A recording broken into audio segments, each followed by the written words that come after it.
الحمدللہ وکفا وسلام علی عبادہ الذین اصطفیٰ اما بعد۔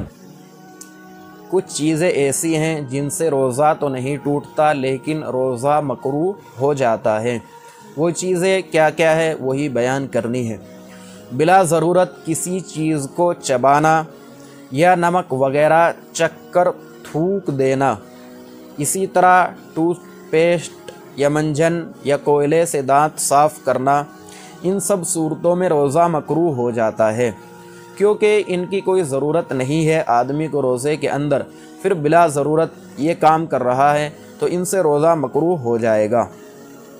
تمام دن حالت جنابت یعنی بغیر غسل کیے رہنا، کیونکہ اس میں نماز قضا ہوگی تو لہذا روزہ مکروہ ہو جائے گا، کیونکہ روزے کا مقصد صرف بھوکے پیاسے رہنا نہیں ہے، بلکہ روزے کا مقصد قرآن کریم میں اللہ تبارک و تعالیٰ نے بیان کیا ہے، یا ایھا الذین آمنوا کتب علیکم الصیام کما کتب علی الذین من قبلکم لعلکم تتقون، یہ ایمان والو تم پر روزے فرض کیے گئے ہیں جس طرح تم سے پہلی امتوں پر روزے فرض کیے گئے تھے تاکہ تم متقی اور پرہیزگار بن جاؤ۔ تو روزے کا مقصد قرآن کریم سے معلوم ہوتا ہے کہ تاکہ ہمارے اندر تقوی آ جائے، اور تقوی تبھی آئے گا جب ہم روزے کے ساتھ ساتھ دیگر تمام امور جن کے کرنے کا اللہ تبارک و تعالیٰ نے حکم دیا ہے، اور ان میں سب سے اہم نماز ہے۔ جب آدمی پورے دن ناپاکی حالت میں رہے گا تو نہ نماز پڑھ سکتا ہے، نہ قرآن کریم کی تلاوت کر سکتا ہے، نہ مسجد میں جا سکتا ہے۔ تو جب وہ وہی کام نہیں کر رہا جن کے لیے روزہ رکھا گیا تھا، جب وہی کام نہیں کر رہا تو اس کا روزہ کیا ہوگا؟ مکروہ ہو جائے گا۔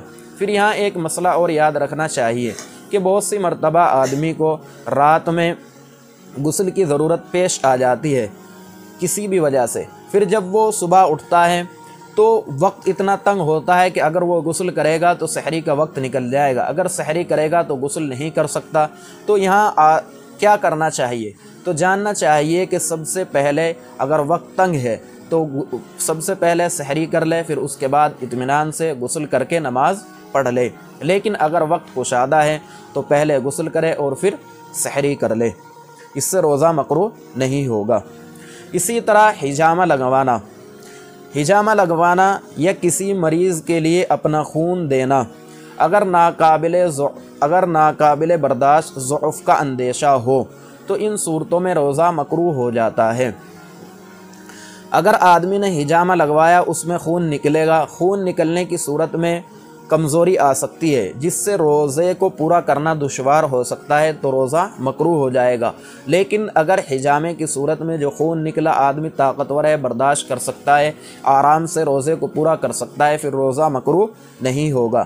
اسی طرح خون دینے سے بھی آدمی کے اندر کمزوری آ سکتی ہے جس سے روزے کو پورا کرنا دشوار ہو سکتا ہے، تو پھر روزہ مکروہ ہو جائے گا۔ لیکن اگر آدمی طاقتور ہے اور اس کو خون دینے سے کوئی فرق نہیں پڑے گا تو اس سے روزہ مکروہ نہیں ہوگا۔ اس کا مدار اسی پر ہے کہ کمزوری آ رہی ہے یا نہیں۔ اگر کمزوری آئے گی جس سے روزہ پورا کرنا دشوار ہو تو پھر روزہ مکروہ ہوگا، اور اگر کمزوری نہیں آ رہی ہے تو پھر روزہ مکروہ نہیں ہوگا۔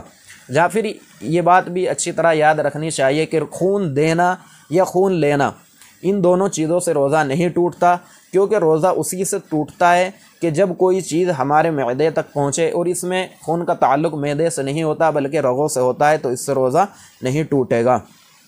اسی طرح کوئی بھی گناہ کبیرہ، اس سے بھی روزہ مکروہ ہو جاتا ہے، کیونکہ روزے کا مقصد تھا تقوی اختیار کرنا تاکہ ہمارے اندر تقوی آ جائے۔ لیکن جب آدمی گناہوں سے نہیں بچ رہا تو روزے کا مقصد پورا نہیں ہو رہا، جب روزے کا مقصد پورا نہیں ہو رہا تو اس سے روزہ مکروہ ہو جائے گا۔ تو لہذا صرف ہمیں بھوکے پیاسے نہیں رہنا بلکہ روزے کے جتنے امور ہیں ان کو بھی بجا لانا ہے۔ اللہ تبارک و تعالیٰ کے جن کاموں کو کرنے کا حکم دیا ہے ان تمام کاموں کو کرنا ہے، اور جن سے بچنے کا حکم دیا ہے ان تمام باتوں سے بچنا ہے۔ تو لہذا اگر کوئی غیبت یعنی کسی کی عدم موجودگی میں اس کی برائی کرے جو ہر حال میں حرام ہے، روزے میں اس کا گناہ بڑھ جاتا ہے۔ یعنی رمضان کے اندر جس طرح نیکیوں کا اجر بڑھا دیا جاتا ہے اسی طرح گناہوں کی سزا بھی بڑھا دی جاتی ہے، تو لہذا ان غیبت کرنے سے بھی روزہ مکروہ ہو جائے گا۔ اسی طرح روزے میں لڑنا جھگڑنا گالی دینا خواہ انسان کو دی جائے یا کسی جانور کو یا بے جان کو، ان سب چیزوں سے روزہ مکروہ ہو جاتا ہے، کیونکہ ہم روزے کا جو مقصد ہے اس کے خلاف کام کر رہے ہیں، تو لہٰذا ہمارا روزہ کیا ہو جائے گا؟ مکروہ ہو جائے گا۔ تو لہٰذا روزے رکھنے کے ساتھ ساتھ آدمی تمام گناہوں سے بچنے کی کوشش کرے، اور جن جن باتوں کو اللہ تبارک و تعالیٰ نے کرنے کا حکم دیا ہے زیادہ سے زیادہ عبادت کے اندر، اطاعت کے اندر، قرآن کریم کی تلاوت کے اندر اپنا وقت گزارے۔ وما علینا